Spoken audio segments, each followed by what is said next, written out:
I have never set out to affect people. All I ever set out to do was write stories that I hoped the readers would enjoy. And in the beginning, the only thing I hoped was that they would enjoy the stories, therefore they would buy the books, therefore I would keep my job and not get fired, therefore I could keep paying the rent. And, I mean, it was only years later that I would hear people say how much these stories might have affected them. But at the time of writing them, my only interest was just to write a good story, which hopefully would be well received by the readers. I had created quite a number of heroes before Daredevil. There was Peter Parker, Spider-Man, who had all sorts of personal problems.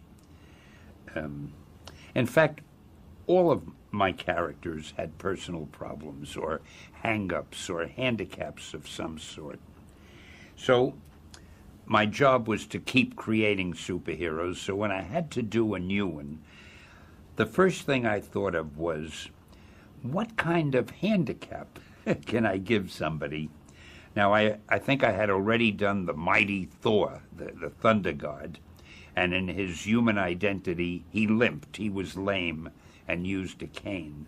And all of them had something. Iron Man had a weak heart. I had very strange heroes. At any rate, it occurred to me, what if I had a hero who was blind? Because I had known a blind person who I marveled at his ability to function in many ways.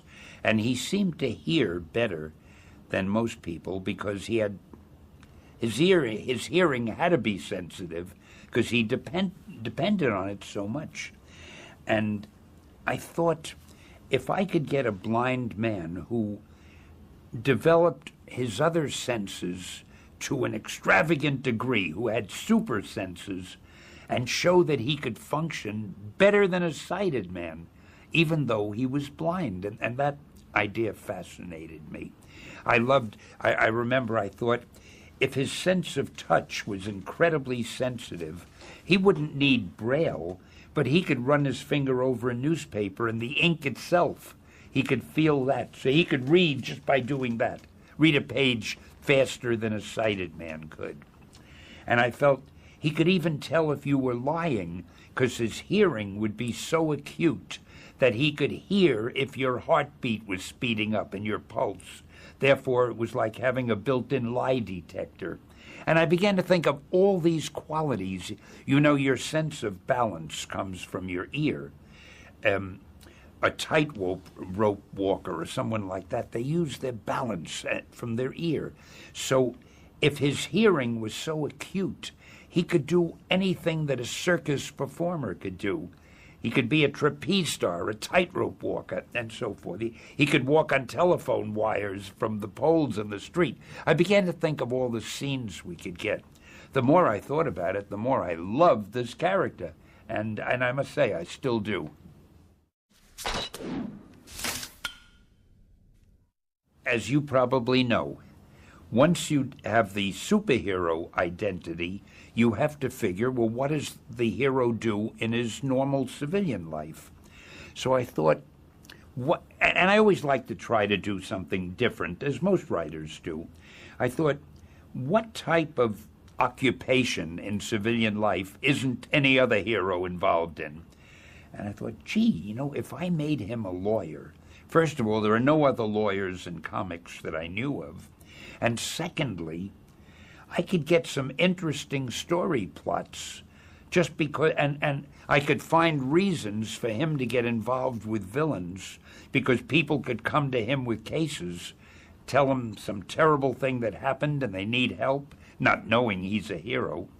And also, I could use him as a guest star in other books because whenever somebody needed a lawyer, they could go to Matt Murdock.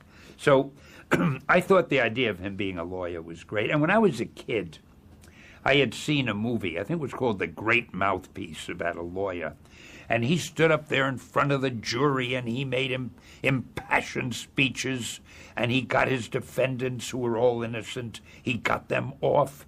And I thought, I'm a very corny guy. I thought, how dramatic to be able to go up there and make a speech. It's like being an actor.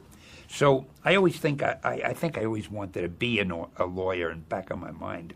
It never occurred to me it's also hard work, and you've got to sit with text and read reviews and reports. I just thought you make speeches, and I love doing that. So I made him a lawyer. And today, a lot of lawyers are very unpopular. But when I did that, I guess it was about 40 years ago, lawyers were just like anybody else. Over the years, so many different writers have written Spider-Man and changed him a little bit. Each new writer has a different take on him. Each new writer has had a different take on Daredevil. All I can tell you about is in the beginning, when I first wrote the Spider-Man stories and the Daredevil stories in the beginning, Daredevil was an adult, and he was very interested in helping other people who had problems as a lawyer and as a superhero. He was in love with a girl. Her name was Karen Page, I believe. She was his partner, and he had a firm called Nelson and Murdoch. He was partnered with Foggy Nelson. And this girl, Karen, was their secretary. She loved him and he loved her, but he wouldn't marry her because he felt it was unfair to ask her to marry a blind man, not realizing she would have given anything to be his wife. So I had that romance going. Now, I think over the years that's changed. I think Karen has changed and a lot has happened. But in those days, he was a grown-up with a real romance. When I wrote Peter Parker, Spider-Man, he was a teenager. He wasn't quite as interested in helping other people who came to him for help. It didn't work that way. He was mostly fighting people who, for their own reason, wanted to destroy Spider-Man. And simply because he was Spider-Man, he had so many enemies. His romances were a little bit lighter. There were girls he liked, might have thought he loved, but as a teenager, he went from one to another. And finally, after a number of years, I had him marry this girl, Mary Jane. So there was a difference in feeling. Daredevil, I think, was always a little bit more serious. Spider-Man had more humor to it. I had him wisecracking a lot. And the stories in some ways were lighter. And aside from that, there was a great similarity, though, because they both fought very colorful, costumed villains. And I always felt if you have a young teenager and he's fighting villains who are enormously powerful, that's interesting. And if you have a blind attorney and he's fighting villains who are colorful and powerful, that's interesting too. So because of the fact that they were two basically normal people, I tried to give both of them villains who were very much they were exaggerated in every way, in their power and in their appearance. And I must say, I have a great love for both Spider-Man and Daredevil. Obviously, Spider-Man and Daredevil are friends. And it was the most natural thing in the world for me to make all our superheroes. See, one thing we did that was different than other comic book companies, I placed all these characters in the same world and in the same city. They all were in New York, which made it easy for them to run into each other and guest star in each other's books. Now, by having them all living in essentially the same place, and by having them all do essentially the same things, what could be more natural than to make them friends, especially when they would meet and have to fight together? Of course, I also did a lot of stories where due to misunderstandings, they would get mad at each other, or one might think another one had committed a crime. Couldn't believe it, but still he knew he had to go after him, and that always made it interesting, and it was always a surprise to the readers. And one of the most important things you can do in writing these sort of stories is surprise the readers. But there was something about Spider-Man and Daredevil that I felt they were so similar in so many ways that I wanted them to definitely be friends. And I'm happy to say it worked out that way in the books. I have never really eavesdropped on Spider-Man and Daredevil when they were alone. I felt it wouldn't be right. I mean, even a hero needs his privacy. But I'm going to take a guess about what they would talk about when they got together for a sandwich or something somewhere. I would guess the first thing they would talk about were the last few villains that they had come up against. And being normal people, both of them, my guess is they would each try to top the other. Hey, your fight against Kingpin, yeah, that was okay. You did a good job. But you should have seen me against the Green Goblin. Man, that was really something. You know, at least that's the way I would write their dialogue if I was writing it. After they finished talking about the various fights they've had with the various villains, I would imagine that they'd start talking about their personal lives. Hey, how's Mary Jane? Are you still seeing her? Is everything okay? Yeah, fine. And what about Karen? When are you two going to get married? And what, you know, things like that. Well, after they had run through that, I imagine they'd talk about sports, politics, and at some point they'd get bored and they'd figure that's enough. And they'd figure, okay, that's long enough. There must be some bad guys out there I ought to be fighting. And they would take off. All imaginary on my part. The one thing about being the writer and the editor and art director of these books, which I was in the beginning, is you're a little bit like God. You can create anything, you can kill anything, you can say that character's too short, I'll make him taller, or you can change anything. Well, when we did the Daredevil story, the first one, that was illustrated by Bill Everett, a very talented artist, a good friend of mine. He had created the Submariner character years ago. And I let Bill create whatever costume that he wanted for Daredevil. And he gave him that costume, which was mostly yellow. And I somehow, after the first issue or the first couple of issues, it just didn't seem dramatic enough. And I thought the word devil, and when you think of devil, you think of flames, you think of Hades and so forth. And I said, let's give him a red costume. So as I say, being the art director, if I wanted to give him a red costume, they gave me a red costume. So we redesigned a red costume, and I liked that one much better. And it was just as simple as that. I thought that the yellow just was it was a little too old-fashioned comic booky. Now, certainly any costume is comic booky, but I thought the red was more dramatic. The Marvel characters come in all sizes and shapes and varied assortments. Some of them just seem to fit so beautifully in teams, like the X-Men, the Fantastic Four, and even Iron Man and Captain America, who are part of the Avengers, and so forth. But some characters seem better suited to be loners. They could meet other characters, they could guest star in other books, but generally, I might be wrong, but the way I felt was Daredevil and Spider-Man should always be loners. In fact, I remember I wrote a story once where Spider-Man wanted to join the Fantastic Four, and he applied, and he was very surprised when he learned they didn't pay salaries to people, so he left and decided to be a loner. But I can't explain why. It's just a feeling I have.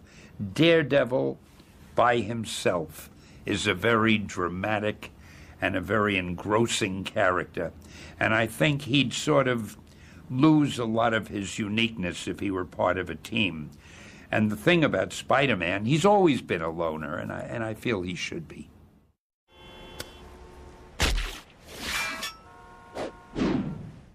I know that Kingpin originally first appeared in the Spider-Man series. He was a Spider-Man villain. Then, before we knew it, he was one of Daredevil's top villains. And it just happened. See, I was very generous with the villains. I would give them to any superhero that needed one or wanted one. And we did. We had the villains move back and forth. I had a villain named Dr. Doom who had appeared with every character at some time or other, and a lot of them. But somehow, when we first put Kingpin in with Daredevil, it worked so well because Daredevil was such a realistic character, being a lawyer, being blind. I mean, he seemed so real. And of all the villains, because of the fact that he didn't wear a costume, and he lived in the city, and he was just a gangster, although nobody knew it, to the world he was a big businessman, it seemed this lawyer and this businessman worked so well together in a series, and nobody knew the lawyer was really Daredevil, the businessman was really the Kingpin, and he became one of Daredevil's top villains. I guess heroes are people who help other people, who do things for other people.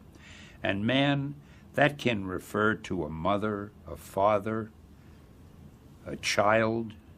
It certainly refers to firemen, policemen, soldiers.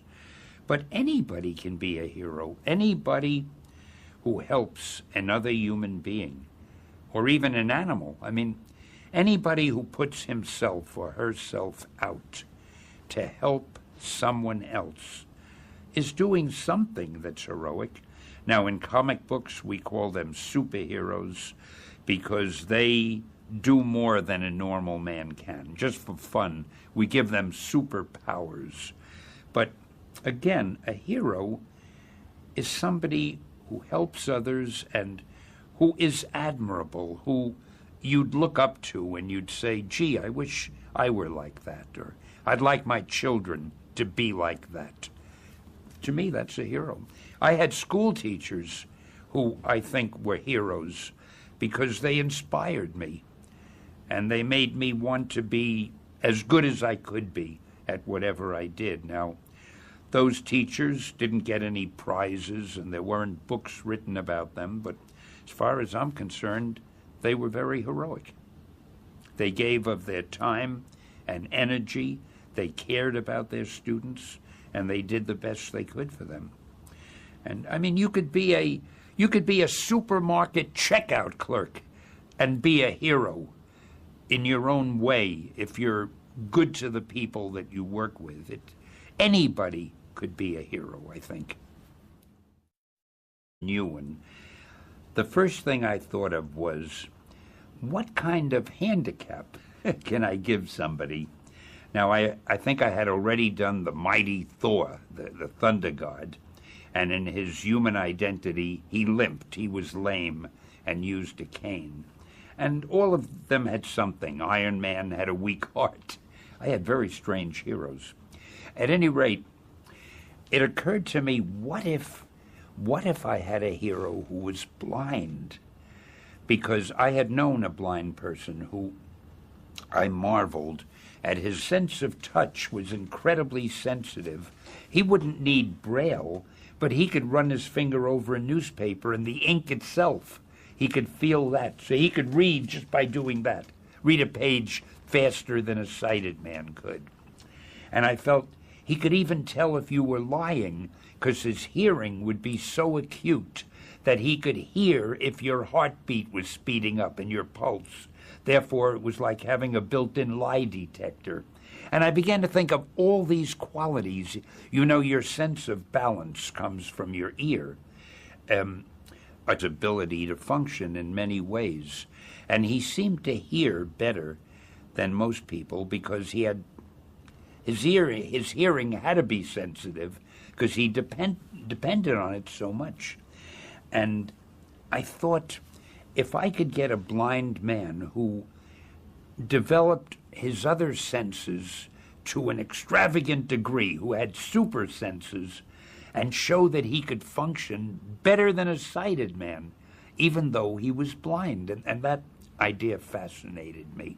I remember I thought,